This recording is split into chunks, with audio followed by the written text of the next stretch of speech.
జై తెలంగాణ, సత్యమేవ జయతే.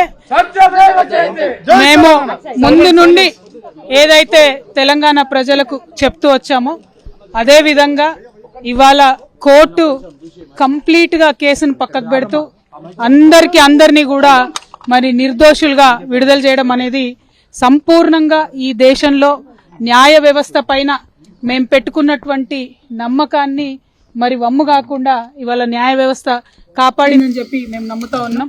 ఈ దేశంలో ఏదైతే ఒక పొలిటికల్ వెండెటా నడుస్తోందో దానిలో భాగంగా పెట్టినటువంటి కేసుల నుంచి ఖచ్చితంగా కడిగిన ముత్యంలాగా నేను బయటికి వస్తానని నేను చెప్పడం జరిగింది.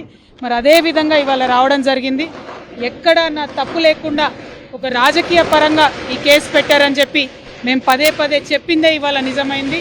అదేవిధంగా ఈ కేసు పెట్టినటువంటి సందర్భంలో అనేక సార్లు ఢిల్లీకి వారి సొంత డబ్బులు ఖర్చు పెట్టుకొని మా తెలంగాణ జాగృతి నాయకులు, నన్ను అభిమానించేటటువంటి అన్నదమ్ములు, మిత్రులు అనేక మంది నాకు నా కుటుంబానికి అండగా నిలబడ్డారు.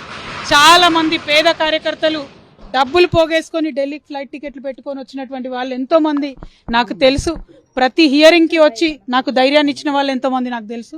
అటువంటి వారిని జీవితంలో నేను మర్చిపోకుండా కళ్ళలో పెట్టుకొని చూసుకుంటానని వాళ్ళందరికీ కూడా తెలియజేస్తూ, ఆ సమయంలో నా పిల్లలతోని అండగా నిలబడ్డటువంటి మా కుటుంబ సభ్యులకు, ముఖ్యంగా మా అత్త మామయ్య గారికి, మా మదర్కి, ఫాదర్కి, అదేవిధంగా మా హస్బెండ్ కానీ మా పిల్లలు కానీ ఏదైతే వాళ్ళు 5.5 సంవత్సరాలు 5.5 నెలలు నరకయాతన అనుభవించినారో వారిని ఇంకా మంచి మనుషులుగా తయారు చేసిందని నేను బలంగా నమ్ముతూ, ఆ దేవుడిచ్చినటువంటి వరంగా నా కుటుంబం ఇవాళ నాతో నిలబడి ఉండడం, నా కుటుంబంతో పాటు జాగృతి కుటుంబం, తెలంగాణ కుటుంబం నిలబడి ఉండడం చాలా సంతోషంగా ఉంది.